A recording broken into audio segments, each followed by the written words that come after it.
আসসালামু আলাইকুম ওরহমতুল্লাহ। রোজা অবস্থায় কানে ড্রপ দিলে কি রোজা ভেঙে যাবে? وعليكم السلام ورحمة الله وبركاته.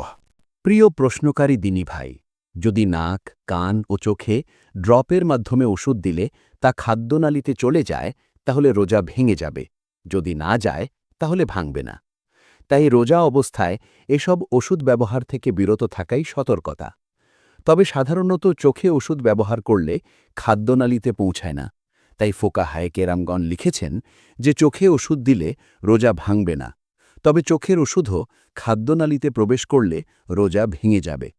তেমনি কান ও নাকে ওষুধ প্রবেশ করালে রোজা ভেঙে যাবে। হজরত ইবনে আব্বাস রাদিয়াল্লাহু থেকে বর্ণিত, শরীর থেকে কোনো কিছু বের হলে অজু করতে হয়, প্রবেশ করলে নয়। পক্ষান্তরে রোজার ক্ষেত্রে কোনো কিছু শরীরে প্রবেশ করলে রোজা ভেঙে যায়, বের হলে নয়। তবে বীর্যপাতের প্রসঙ্গটি ভিন্ন। সুনানে কুবরা, বাইহাকি 4/261।